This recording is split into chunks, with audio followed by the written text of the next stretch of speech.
नमस्कार दोस्तों, मैं अनिल गौतम आपके अपने यूट्यूब चैनल में तहे दिल से स्वागत करता हूं। दोस्तों आज लेकर के आया हूं बायोलॉजी का पार्ट 2 है। इसमें 30 क्वेश्चन हैं, उनको आज कवर करेंगे। इसके पहले इतिहास, भूगोल, राज्य व्यवस्था, भौतिक और रसायन विज्ञान, कंप्यूटर से संबंधित क्वेश्चन जो हैं करवा चुके हैं, उनकी प्लेलिस्ट आपको चैनल पर मिल जाएगी। पहला क्वेश्चन है, डैश एक जीवाणु संबंधी रोग है। Option B उपदंश। उपदंश या सिफिलिस रोग ट्रेपोनेमा पैलिडम नामक जीवाणु से उत्पन्न होता है। अगला क्वेश्चन, मानव में बैक्टीरिया के संक्रमण का सबसे आम इलाज क्या है। मानव में बैक्टीरिया के संक्रमण का सबसे आम इलाज क्या है। ऑप्शन सी एंटीबायोटिक्स। मानव में बैक्टीरिया के संक्रमण का सबसे सामान्य इलाज प्रतिजैविक या एंटीबायोटिक्स है। यह किसी जीव द्वारा संश्लेषित एक यौगिक होता है जो रोगाणुओं की वृद्धि को निरुद्ध करता है। अगला क्वेश्चन, निम्नलिखित में से कौन सा जीव जठरांत्र संबंधी संक्रमण पैदा करने वाला एक जलजनित रोग है। ऑप्शन ए हैजा। हैजा विब्रियो कालेरी नामक जीवाणु से होने वाला एक जलजनित रोग है। इस बीमारी में लगातार दस्त और उल्टियाँ होती हैं। अगला क्वेश्चन, ट्यूबरकुलोसिस के विरुद्ध मुख्यतः कौन सी वैक्सीन का प्रयोग किया जाता है। ट्यूबरकुलोसिस होती है, उसके विरुद्ध कौन सी वैक्सीन का प्रयोग किया जाता है। ऑप्शन ए बीसीजी। ट्यूबरकुलोसिस माइकोबैक्टीरियम ट्यूबरकुलोसिस नामक जीवाणु द्वारा संक्रमित बीमारी है। इसकी खोज रॉबर्ट कोच ने की थी। इसके लिए बीसीजी का टीका लगाया जाता है। इसका पूरा नाम जो बीसीजी होता है, इसका फुल फॉर्म होता है बेसिलस कालमेट ग्यूरिन। ये क्वेश्चन फुल फॉर्म इसका रेलवे के एग्जाम में पूछा जा चुका है, इसको आप लोग ध्यान रखेंगे। अगला क्वेश्चन है, डीपीटी वैक्सीन में पी किसे संदर्भित करता है। Option B pertussis. जो पी होता है इसमें पर्टूसिस को करता है। जो पी होता है डिप्थीरिया होती है और टी होता है टेटनस। डीपीटी का टीका शिशुओं को रोहिणी या डिप्थीरिया, कुकुर खांसी या पर्टूसिस तथा टेटनस से रक्षा के लिए लगाया जाता है। ये तीनों जीवाणु जनित रोग होते हैं। अगला क्वेश्चन, रोगों को फैलाने वाले कीड़ों को डैश कहा जाता है। जो रोगों को फैलाने वाले कीड़े होते हैं उनको वेक्टर कहा जाता है। ऑप्शन बी सही है। अगला क्वेश्चन,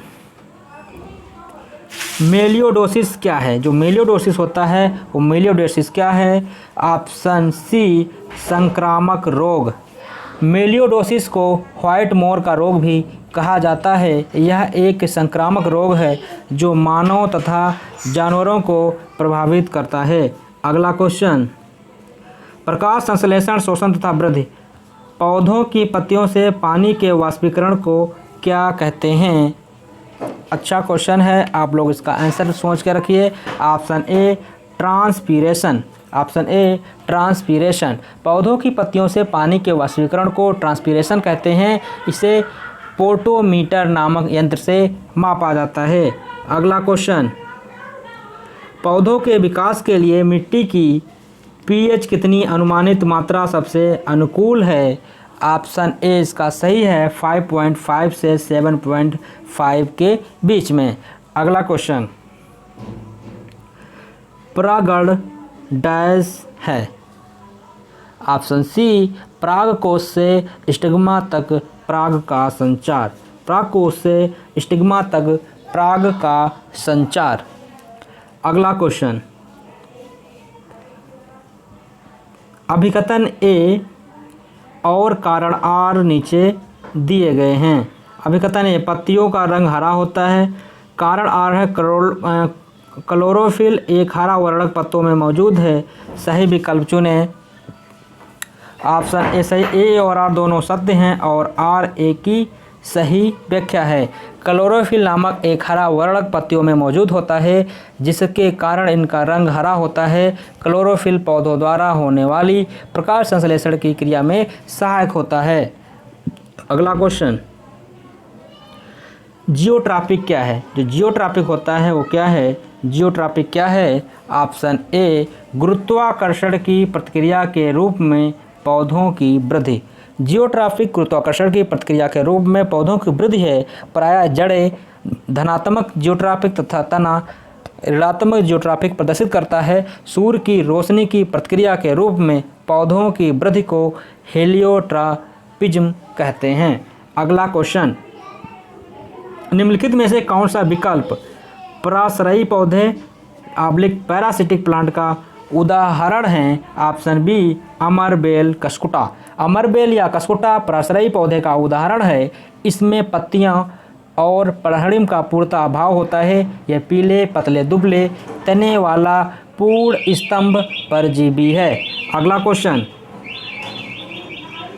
सर जगदीश चंद्र बोस द्वारा पौधों में वृद्धि को मापने हेतु निर्मित उपकरण का नाम क्या है? Option A crescograph. Sir Jagadish Chandra Bose द्वारा पौधों में वृद्धि को मापने हेतु क्रेस्कोग्राफ नामक उपकरण का आविष्कार किया गया। पॉलीग्राफ झूठ पकड़ने वाली मशीन है, जबकि कार्डियोग्राफ से हृदय स्पंदन की दर मापी जाती है। अगला क्वेश्चन, पौधों के विकास को मापने के लिए प्रयुक्त एक उपकरण क्रेस्कोग्राफ का आविष्कार डैश द्वारा किया गया था? Option D Jagdish Chandra Bose. अगला क्वेश्चन, पौधों में पाया जाने वाला नीला बैंगनी या लाल फ्लावोनोइड वर्ण किसकी उपस्थिति के कारण होता है? Option B anthocyanin. Option B anthocyanin. पौधों में पाया जाने वाला नीला बैंगनी या लाल फ्लोराइड वर्णक एंथोसायनिन की उपस्थिति के कारण होता है। अगला क्वेश्चन, पौधों में रोग के अध्ययन और जिस तरह से पौधे संक्रमण का प्रतिरोध या सामना करते हैं उसे क्या कहा जाता है? ऑप्शन सी फाइटोपैथोलॉजी। फाइटोपैथोलॉजी के अंतर्गत पौधों में रोग व उनके निदान से संबंधित क्रियाकलापों का अध्ययन किया जाता है, जबकि जो पैथोलॉजी होती है उसमें सामान्य रूप से रोगों व उनके निदान के बारे में अध्ययन किया जाता है।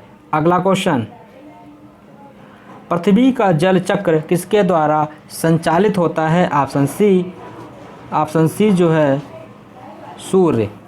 पृथ्वी का जल चक्र सूर्य द्वारा संचालित होता है। इसमें जल का वाष्पीकरण होना, बादलों का बनना, वर्षा के रूप में जल की बूंदों का पुनः पृथ्वी पर आना सम्मिलित होता है। चंद्रमा ज्वार भाटों के लिए उत्तरदायी है। अगला क्वेश्चन, पौधों का कौन सा हिस्सा पानी और खनिज के परिवहन को सक्षम करता है? Option C xylem.